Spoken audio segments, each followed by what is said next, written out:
అయిపోయా టాటా చలేగయా చెప్పు పొదల్లోకి అయితే కొట్టుకొని పోయింది. మైదుగురు పక్కన ఉండే వనిపెంట గ్రామానికి అయితే వచ్చాం మామ. నేను మా తమ్ముడు ఇద్దరం కలిసి మార్నింగ్ అక్కడ నుండి మా తాతను పిలుచుకొని పొలాల దగ్గర ఉండే ఒక కాలువ దగ్గరికి అయితే వెళ్తున్నాం.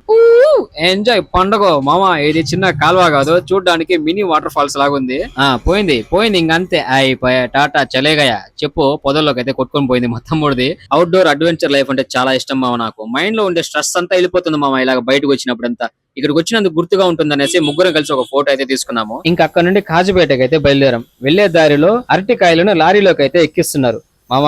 వనిపెంట సైడ్ చాలా మంది అయితే వ్యవసాయం చేస్తున్నారు. ఇటుపక్క అరటి పంట ఒక్కటే కాదు, పసుపును పండిస్తున్నారు, టమాటోలు, పచ్చిమిర్చీలు, క్యారెట్లు, ఆకుకూరలు ఇంకా చాలా అయితే ఉన్నాయి. ఎర్రగడ్డలను వేరే రాష్ట్రాలకు కూడా ఇక్కడ నుండి పంపించడం అయితే చూసామా. నేను మైత్కూర్ లో ఫాలుదా తిందామని బండాపాం. మీరు ఎంత మందికి ఫాలుదా తెలుసో కింద కామెంట్ చేయండి మామ. చివరిగా అన్న చూసారా ఐస్ క్రీమ్ పెట్టాడు పైన. డెకరేషన్ అయితే అదిరిపోయింది. దాని కన్నా టేస్ట్ ఇంకా అదిరింది. చాలా బాగుంది మామ ఫాలుదా అయితే. నిదానంగా కాజీపేటలో ఉండే ఇంటికి అయితే వచ్చేసాం మామ.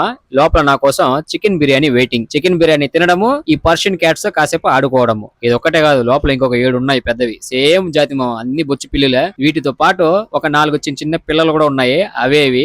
వీడియో ఎలా అనిపించిందో కింద కామెంట్ చేయండి మామ. ప్లీజ్ ఈ వీడియోని లైక్ చేసి మరిన్ని వీడియోస్ కోసం మన ఛానల్ ని సబ్స్క్రైబ్ చేసుకోండి. రేపు పొద్దునే మన ప్రయాణం అన్నమాట బ్యాక్ టు హోమ్.